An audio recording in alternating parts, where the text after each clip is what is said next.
You're listening to a Frequency Podcast Network production.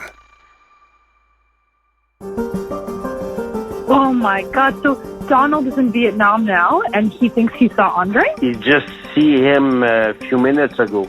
How do you think this happened? Did he escape from rehab? Yeah, I knew he'd run.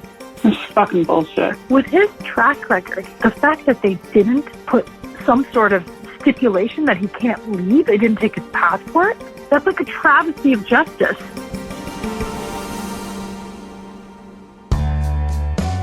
Marcel Vautour is the 1%. He made his fortune in oil and cryptocurrency. He's handsome, charming, and has a heart of gold. It's hard to believe he's still single.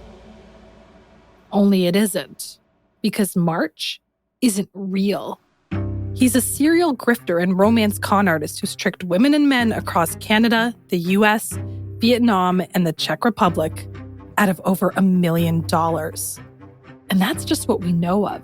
His trail of destruction has led to heartbreak, bankruptcies, foreclosures, and even PTSD.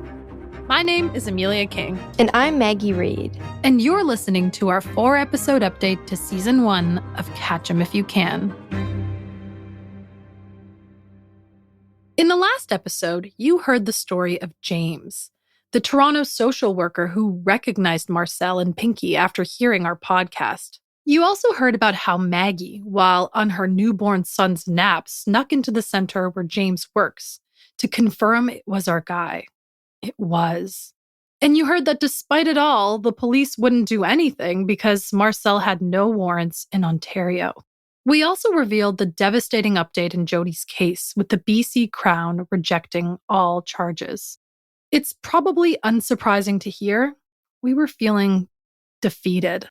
The question went from, where in the world is Marcel André Vautour? To, is there anybody who even cares? Chapter 10, Told You So.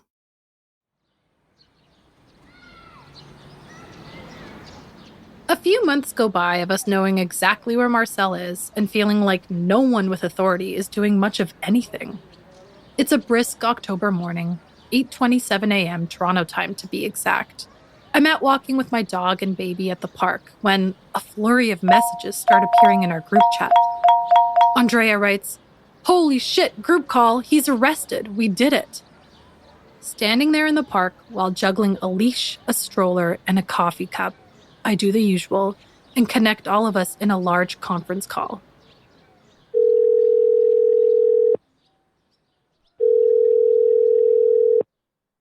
Okay, Andrea, Kim, Maggie's there, but she's muted because she's putting down. And I'm going to try Jody, okay? What time is it where you are, Kim? 6:15. Oh, okay. I'm up at work, right? Because I work mostly night shifts. Yeah. But I'm going in for an extra shift on my day off this morning. Okay, everybody is here. Woohoo! All right. Okay. So let's, I'll just start from the beginning. So I've been just communicating with the Quebec police here and there, sending them information, pictures and stuff like that. And here and there, they'd send pictures. Is this him? No. And, I had asked if they would extend the warrant or collaborate with Toronto. And they were trying to do that. The one time they went and they asked for March, but it wasn't him, or Marcel, and it wasn't him. The Toronto police did. So I thought they were going to give up. So I had sent them a message saying, we are, having a difficult time now because the BC charges from the Crown were not, they did not give us the warrant, and, we're really down and we need some good news. Are you guys still working on it? And this morning I got the message. It was him. He's been arrested and he'll be going in front of the judge here in Drummondville, Quebec this morning. Wow. Isn't that amazing? We got him. So, woohoo! This news is shocking after everything that's happened. Yes, it's amazing. But at this point, it feels too good to be true. So he's arrested. So yeah. So where are we at with that, like in regards to other charges and holding him? Andrea, do you know what charges he's facing right now?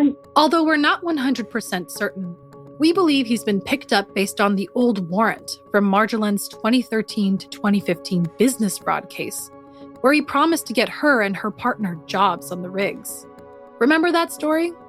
The one where he has them quit their own jobs and leaves them stranded at the airport with their cat? Andrea tells us she's requested to know the charges, and she's asked for some other details as well. If you remember, when the ladies divided and conquered tasks, Andrea took the lead in speaking with Quebec police to push Marjolaine's case forward. I've requested to know where he is and how long he'll be there. And I said, for the purposes of the 20 other victims that we would like to serve with civil suits, just so she knows there's a lot of people that are victims. I've been telling her what's going on. Right? So hopefully she'll let us know and how we can keep them there or something. We start speculating about why this time was different. Why did the Quebec police care this time? And not when we found him with Fan and Andre. Well, it's probably just because another force asked for it and because it's a larger amount, right? It's like $100,000, right? And it's another organization involved. So if they don't want to participate, then it's like the other force would be like, well, we help you, so why would you not help us, right? I remember during Fan and Andre time, you were in touch with the Quebec police at the same time as well. I wonder what it was this time. Maybe they've had a chance to review his file or learn about everything on the podcast and everything else too, right? Like maybe it's just taken some time for it to catch up. Over the months that we had eyes on Marcel, the ladies had been meticulously updating a document containing all of Marcel's activities, dating back 20 years. This includes all of the police reports filed against him and his past convictions. That, along with the podcast, is what Andrea sent to the police. And then on the call, Andrea addresses what we've all been thinking. We're worried that Marcel might do what he does best: disappear. I put that I'm concerned that he'll be released on bail and we'll never see him again. So we can't really celebrate yet, but it is a very positive thing, right? That it was great that police forces collaborated and brought him to court, and hopefully this is what I'm hoping will happen. And I'm always a very optimistic person. I'm hoping they will keep him. They won't allow him out on bail. And part of his conditions of release will be that he pays all these people back. We're also quite concerned that Marcel is a flight risk. Andrea has already expressed this to the Quebec police explicitly, and we hope they'll pay attention. We're feeling cautiously optimistic, but we know this journey is far from over. Wow. Amazing. So anticlimactic in a way, because there's so many other hanging non-charges that we need converted into charges. Well, I just think people are disillusioned, right? Like it's been such a long haul and so many loopholes and so many disappointments that genuinely don't want to get excited because we don't want to be let down even more, right? Just the fact that it took so long to get anyone to listen, to cooperate, and we still don't even know how the rest of the pieces will come together. So again, that mechanism to prevent serial fraud artists from doing it over and over again, we still need that larger change, right? Yeah, there definitely needs to be change in the law. So, yeah. Andrea then makes an important point about the strength we've built through our own little group and how change is possible. It leaves us on an upswing. It was a bunch of average citizens that felt strong about something and worked their butts off, and we potentially are getting a good solution. We then start thinking about Jody's case and how this arrest could potentially light a fire to move things forward. I'm going to go down to my police station this morning and personally hand her that detective's phone number and say, he's in custody. I want you guys to push for that warrant. Yeah, exactly. We need to rub this in his face and say, what the fuck did you miss here, buddy? Any one of those goddamn warrants doesn't need to be all or nothing. And Stacey's up there for fraud charges, for God's sake. We divide and conquer some tasks, like who is notifying which victim, and then say our goodbyes. Yeah. Oh, all right. Man, eh? No. Yeah. Okay, well, again, congratulations Congratulations. This is very big. It's been a journey, I'll tell you that.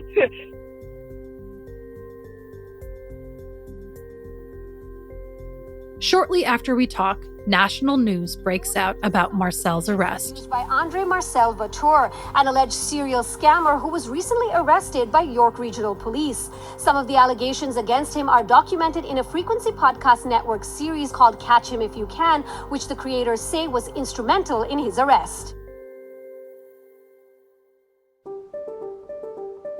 Most of the outlets get it wrong, though, and even the York Police's own press release is filled with inaccuracies.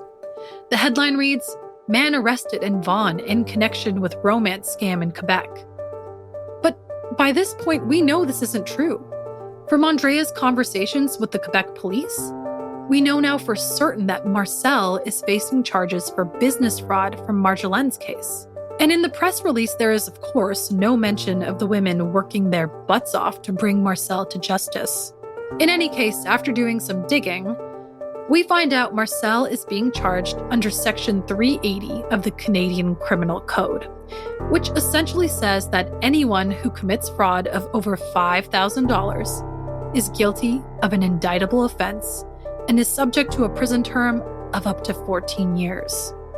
14 years. So despite the inaccuracies in the reporting, we're feeling motivated by the idea of him actually having to face some real time for what he's done. Not the 6 months he got in Lisa's case from the year 2000. So we get information that Marcel is slated to make his first appearance in front of the judge on October 11th, 2022. Because these hearings are being held virtually, we're able to attend online. So we log in, and there in front of our eyes on our screens is Marcel André Vautour. He does not look happy. And then, of course, he does something Marcel would do. His lawyer says they need more time. Marcel is waiting to receive a support letter from a rehab center on account of the drug addiction he's now claiming to have. And although we've heard that Marcel likes taking drugs of all kinds, none of the many victims we've spoken with have ever said he was an addict. The group text chain starts firing off. Kim says, "So who do we contact today about this?" Jody writes, "The letter will say he's in rehab and better to go to rehab than jail. It's his usual game. He did it with Lisa. He did it with me and Nanaimo." Andrea says, "He is afraid of jail." Kim writes, "If this happens and the court is stupid enough to fall for it, I am about to go apeshit." So in the subsequent texts, we mobilize. His next appearance is set to happen in 2 days.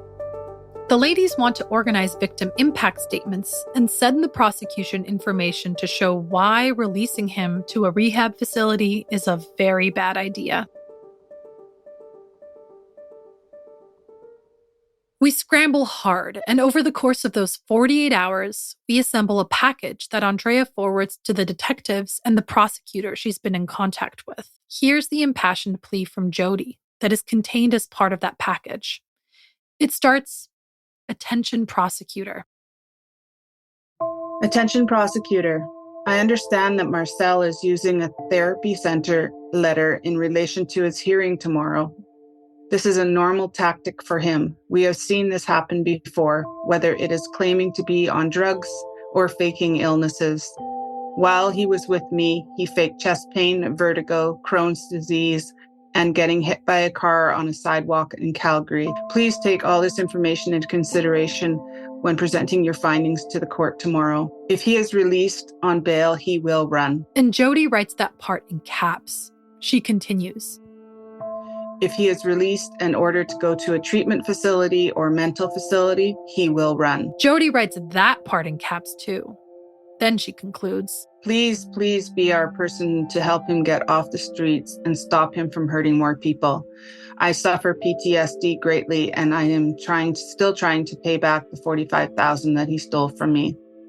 He needs to be held accountable once and for all." And here's the letter that single mom Kyra submitted as part of that same package. She writes, "My name is Kyra. I'm one of the many people Marcel André Vautour took advantage of. I'm a single mom of 2 young boys aged 5 and 8. My oldest has autism and epilepsy. I'm writing to you today to please consider the fact that Marcel is attempting to scam the system with a fake addiction, to again be out in the public on bail. Marcel lived on my property for 3 months. Marcel did not display any addictive traits or behaviors. It is my belief that Marcel is using the term addiction as a means to escape the justice system, as he has so many times voiced to me and others that he knows how to manipulate the government system to his liking. That man has done so much damage to so many people, and releasing him will allow him to harm many more people. I do not believe Marcel is addicted to anything but stealing, conning, and harming innocent people. Please, to save others like me and my family who have suffered at the hands of Marcel, do not release that man. He should be in jail for the rest of his life for what he's done to myself and many others. To be clear, if you remember, Kyra did tell us that she saw Marcel using recreational drugs, but in her view, there is no way he could be considered an addict. On this topic, I even speak with Dr. Matt Shane, an esteemed psychology professor from Ontario Tech University, who had this to say. We see high level of substance use in individuals with psychopathic personalities, but there's some fairly new research that suggests that the psychopath is much more likely to use drugs, but much less likely to become addicted to them. And I don't think we fully understand why that is at this point. If anything, the psychopath seems somebody who is almost protected against addictions and compulsions of sorts. And they're very free to do what they want and to change and to upheave their life and whatnot. Although we don't know for certain whether Marcel is a psychopath because he's never been officially diagnosed, another interesting thing Dr. Shane tells me during our conversation is that fraud is the hallmark of a psychopathic personality. It isn't violent, it isn't aggression. They do commit violence and aggressive acts at times, but the most predictive crime for this personality type is, in fact, fraud. They tend to lean towards being very conning, very manipulative. Imagine that an individual who doesn't experience some of these emotions like guilt and fear and shame and empathy might be capable of doing certain things that would hurt others. Like manipulating the court into believing they're addicts, for instance. That fits.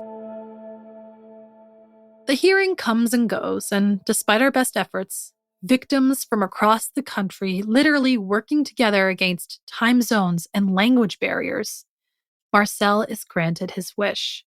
He gets to go to rehab for an addiction we don't believe he has, and one that he might not even be capable of. And the rehab center he found sounds pretty idyllic. A charming little facility in Upton, Quebec, a town with a population of 2,000. The center boasts a wide range of services and amenities, including workshops, nutritious food, volleyball, basketball, skateboarding, a cinema room, a library, a music room, and a gym. We hop on another call with the ladies. Not all of us were able to attend the hearing that day, so Andrea is filling us in. So they said he is released from jail, going to therapy until February 24th, at which time things will be decided, and he still has to stay in that facility. The facility he's in or to this treatment center? Treatment is that. Wait. He's so sorry. So until the 24th, he is in therapy in jail. No, it's just a clinic, like for people with addictions or whatever. So then, what happens on the 24th? That's when he goes to trial, I guess. But actually, Marcel is very far away from trial. On February 24th, 2023, Marcel is just set to make another appearance in front of the judge. In Quebec, these are what are called pro forma hearings. These hearings are primarily administrative in nature. The purpose of pro forma hearings is for the prosecution to share the evidence against Marcel with his lawyer, to negotiate, or to choose new dates for these steps to take place. The reason I'm leaving all of our confusion in this episode is to demonstrate how challenging it is to follow these types of proceedings as average citizens. More time goes by and Marcel's appearance gets postponed again. And this time, something strange happens. Many of the women, including ourselves, are set to join the online hearing. But some of us are not let in. Others are kicked out of the call while it's happening. See, these hearings are held on Microsoft Teams. No passwords, just a link anyone can request. As an audience member, you can oddly intervene and unmute your mic and put your camera on at any time. Before the start of each hearing, though, the clerk asks everyone to turn their mics and cameras off. Our group, though, never has to be told. We sign on with both off right at the get-go. But again, this hearing was different than the others. I had tried entering the meeting as usual, but was flat out rejected. And during the actual hearing, the judge started asking the ladies to turn their cameras on and identify themselves out of nowhere. Oh my God, what a mess. She doesn't like you guys. I don't know what the deal is. You know what? It may not even have anything to do with you guys. It may have to do with something that happened in the past, but she's got to be in her bonnet. Because I had signed in under my personal account, so it says my name, and then I did put my name, Andrea Garanzek. But Andrea, I actually signed in 10 million times with my first name and last name, and they kept rejecting me. We put journalist, when we put press, that's when they let me in. I tried probably like 20 times before that. Same. And they did let me in. So by the time of our call, a few hours had passed since the hearing, and Andrea had already gotten a call from the prosecutor. They were not happy with all of us attending. So what's the long and short of it? The long and short is, she doesn't want to talk to anybody else. We're only allowed to have one person, and I'm that person. Like, are these public or not hearings? If they are public, like, what is that? I don't understand. I think the judge can do whatever she wants. But she's actually going to vet every single name, and if she doesn't know you, you have to show your picture. Later on, Andrea finds out that someone in our group, quote, offended the judge by essentially appearing, quote, unprofessionally. We pondered over what this could have been. Nothing is coming to mind. The next day in our group chat, Jody writes, "Sorry, ladies. I feel awful, but I was so sick that day. I was dressed and sitting up in bed. Hair was pulled back into ponytail. I wasn't visible until the judge told me to turn the camera on." Maggie responds, "Jody, it's not your fault. Any reasonable person would not punish you for this." Then Andrea says, "It was odd she called you out, actually." She's right. We had never been asked to turn our cameras on before. Why now? The whole situation is just beyond comprehension. Jody feels so awful, she decides to write a heartfelt letter to the judge. Here's some of that letter. Dear Judge Menard, I wanted to apologize to you personally for disrespecting you at the November 27th Teams hearing for Marcel André Vautour. I was asked to turn my camera and mic on, and you asked me who I was and why I was on the Teams call. I told you I was one of Marcel André Vautour's victims. I was not expecting to be asked to turn my camera and mic on. We usually have our cameras and mics turned off. On this day, I was laying in my bed working on my laptop as I work from home. However, I was very ill at the time. I was diagnosed with RSV pneumonia and on 2 antibiotics and prednisone. As I was struggling with my breathing, I was very ill. I couldn't get out of bed, and it was also 8 a.m. BC time as I live in Kelowna, BC.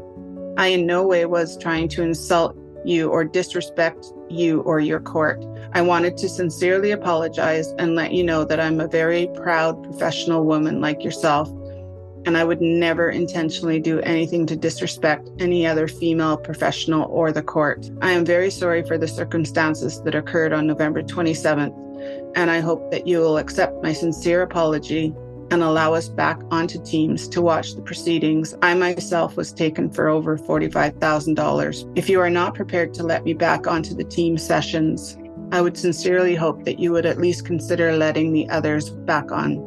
In any case, we resigned ourselves to playing by the court's bizarre rules. And even though none of us believed Jody was in the wrong, the idea of punishing the entire group seemed completely out of line to us as well.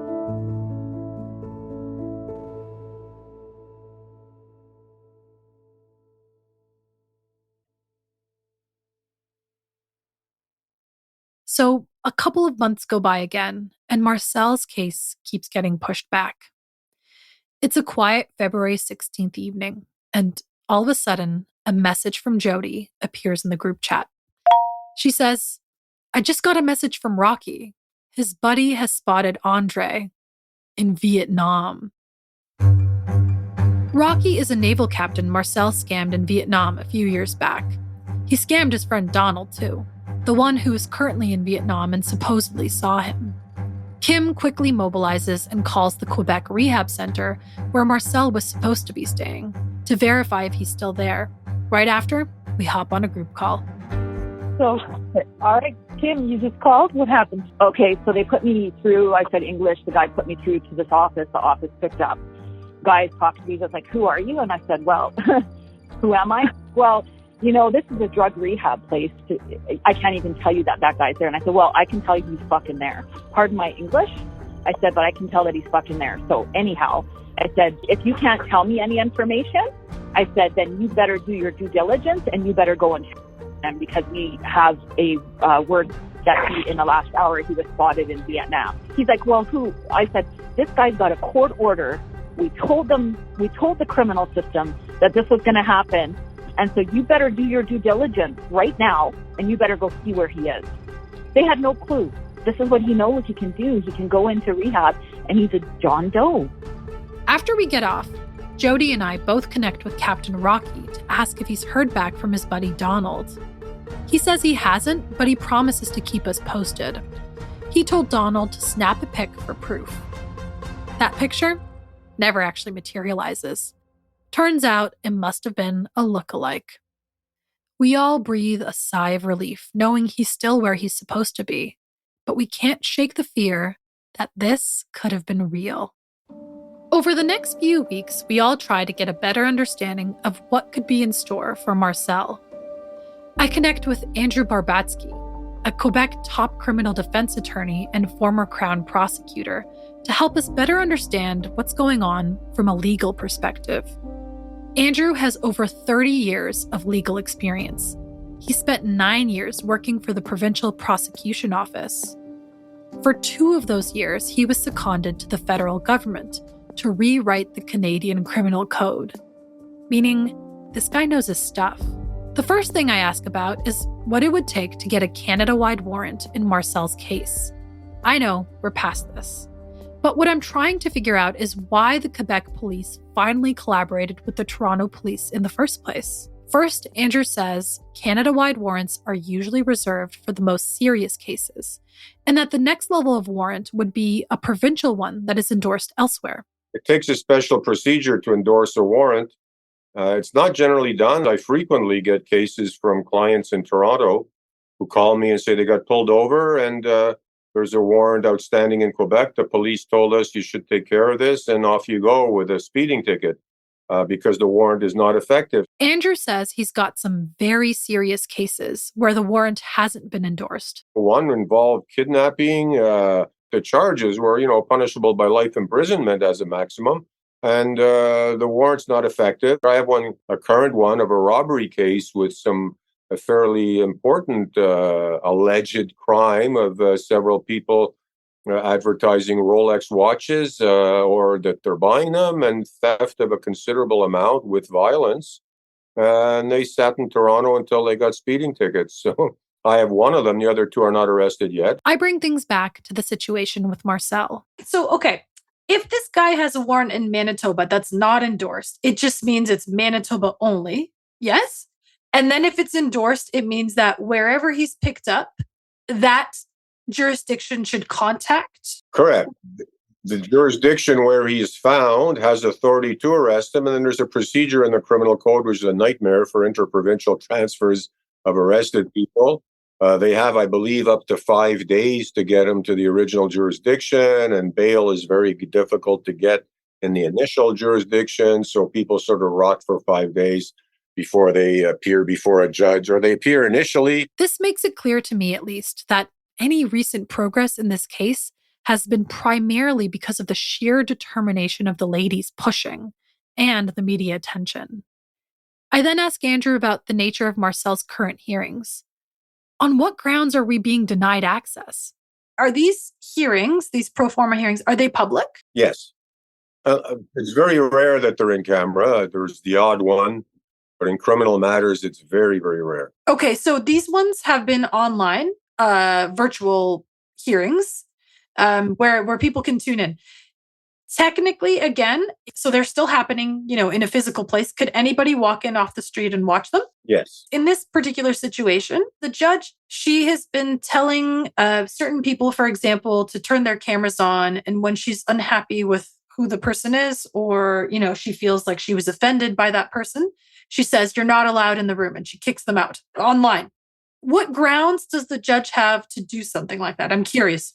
Well, I am too, to be honest, because this is really what do we say, COVID era thing. So it's only the last couple of years that we had substantive proceedings starting online.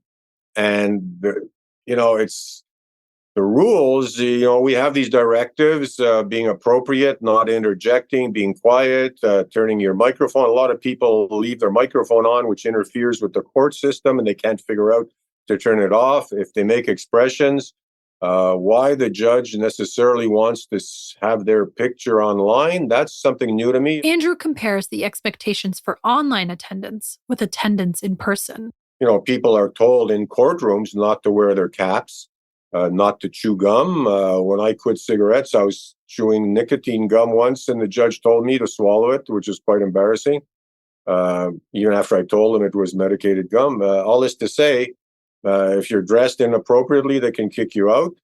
So there are rules of decorum, and I suppose they apply towards video. But in the particular case you're talking about, I think I read some background that the person appeared in a bed at one point. They were ill or not ill. Why they would have to be visible on camera, that's not clear to me. It's a mystery to us too. I then turn to what Marcel's future might look like. The up to 14 years part. Now the government, last summer only, has once again made conditional sentences available to most crimes, except ones with mandatory minimum sentences. This one does not have a mandatory minimum sentence, or does it? The fraud over $5,000? No. No. Okay, so that potentially that could be an outcome in this case. So now there could be a house arrest sentence because people convicted of offenses have the right, a constitutional right, to benefit from a reduction in their criminal liability. So Marcel could get house arrest for this, potentially. Andrew does say that in his view, sometimes house arrest is more of a punishment for criminals than jail time. It's harder, less structure. With jail, he says, you could get parole, early release. With house arrest, you're home 24/7 except for specific appointments, like going to the doctor or getting groceries. With someone like Marcel, I worry that he'd disappear. There's also the question of how Marcel's behavior beyond this individual case will factor in during his trial. Will the judge consider the totality of his criminal record from around the country in that sentencing? Well, when you say criminal record, depends what you mean. As you know, if I write something down, that's a record. Now, there is a Criminal Records Act, but it deals with essentially, you have what's called convictions, which are based on a finding of guilt. So when you're asking what will be considered on sentence, the answer is convictions.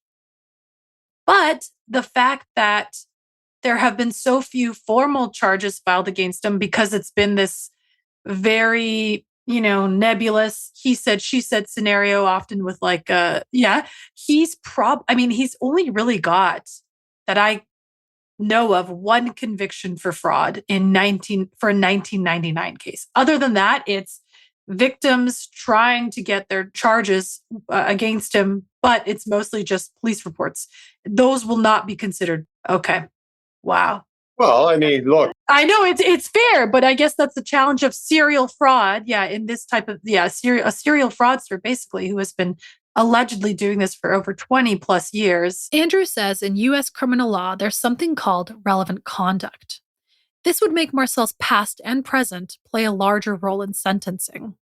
We don't have that in Canada. Once you're convicted in one state, they can bring in conduct from other jurisdictions and sentence you on that basis. Based on some further research, relevant conduct can include both uncharged conduct and dismissed charges. It could even include the conduct of co-conspirators and conduct beyond the current offense. This could actually be really useful for prosecuting serial fraud in Canada. Without this consideration in Canadian criminal law, then what happens if Marcel is found guilty? So let's say he's found guilty, whatever, right? Manitoba, there's still an open warrant. And then let's say they're notified by, let's say, these women or the media or whatever. Will they then pursue him? That's up to Manitoba. It's a Manitoba case. He doesn't live there, so he can't transfer it. So Manitoba would either have to issue, as you say, a Canada-wide warrant or get their warrant endorsed here. It's up to them. Okay. And then Quebec has no requirement to notify Manitoba and say, hey, we got your guy. What do you want us to do with him? There's practical considerations, but there's no law. There's nothing in the criminal code which says where a police officer has knowledge of an outstanding warrant and outside his jurisdiction, he must, under penalty of, do it. There's nothing like that. At this point, I'm basically grasping at straws. Marcel might get house arrest, and none of his relevant conduct will even be considered, other than previous convictions, which, yes, could be dangerous territory if too broadly and bluntly applied. I get that. But in this case, it feels categorically unfair what's going on. Civil case? Should these people try to pursue a civil case? What about a class action lawsuit against the government for how crappy it is in terms of pursuing serial fraud? No, forget it. Why? Tell me. Well, class actions with government and stuff like that doesn't exist, first of all. Suing the government for not having enough resources to chase down one amongst very many con men. It's a drop in the bucket. The police, they have a squad of, 20, 50 police officers working frauds, and they're constantly called by stores who took bad credit cards. There's just so much of it that really when clients come to me, if it's a substantial fraud, what can happen is that in order to get the police even interested, you will privately do some of the police work to compile a proper summary, dateline, list of witnesses, statements, put it all in a binder, and then you can present to the police half of the investigation they would normally do, and that'll motivate them to do it. But it's really only severe crimes. I have to note here that Jody, Kim, and Andrea did do this. They provided a summary, detailed timeline, witness statements, and presented it to police. But Andrew emphasizes it's only serious crimes. He explains further. I mean, if there's a fault, and I think in what you call tort law, we call delicts or, civil law, you have to have fault, which is a tort.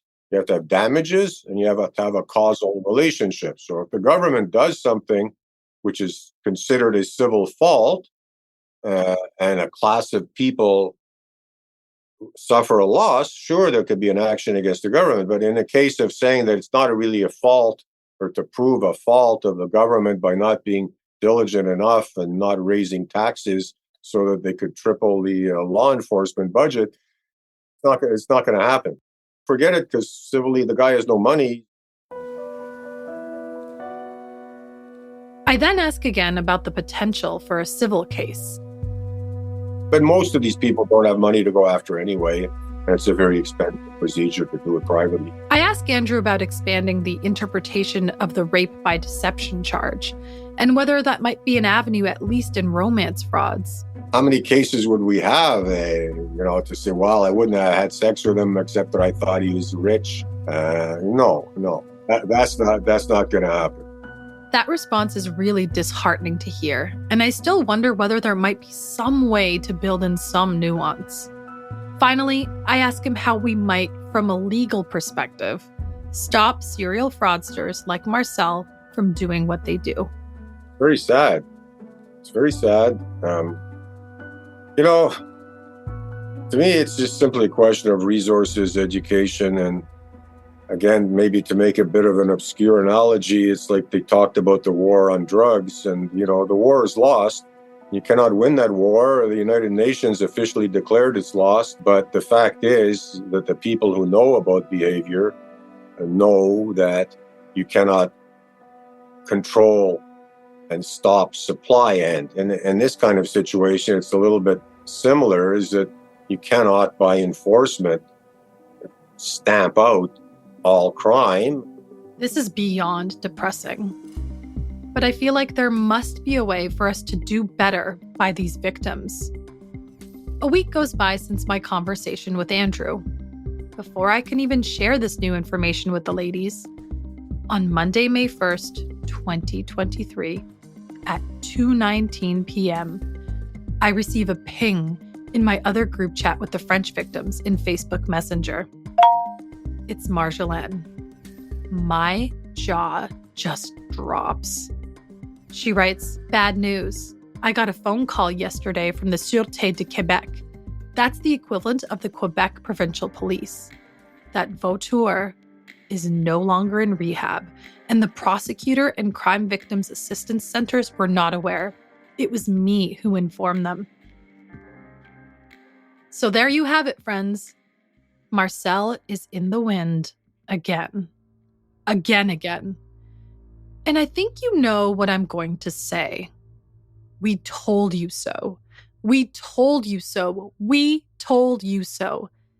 This is not how we thought we would be ending this update. When we first connected with Andrea, Kim, and Jody, they were already a couple of years into their cases. We met them back in 2020.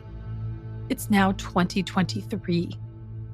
Originally, it was my hope that the show would help them get caught and would shine a light on these women's experiences with a system that was ignoring them. And it did. Both of those things did happen, and yet, he's gone. I knew from the start we'd be playing the long game. But I guess I thought things would be more wrapped up by now. I quickly reached back out to my new lawyer friend, Andrew. The subject line of my email to him says, "Marcel escaped. Now what?" This is how he responded. 14 years is the maximum for fraud, and he would not get close to this whether he ran away or not. I think the victims should try to follow up with the police investigator in charge to see if he can make an effort to get a Canada-wide warrant. In Monopoly, this is basically a back to start. Here we go again. Catch 'Em If You Can is created and produced by Pink Moon Studio in partnership with Frequency Podcast Network. It's written and reported by me, Amelia King, and Maggie Reed. Evan King is our editor. Hannah Willis is our associate producer. Ryan Clark is our sound designer. Stephanie Phillips is our showrunner. Mary Jubran is our digital editor. Diana Kay is our business and development manager. Jordan Heath Rawlings is our executive producer. Follow us on Twitter, Facebook, and Instagram at Catch 'Em Pod.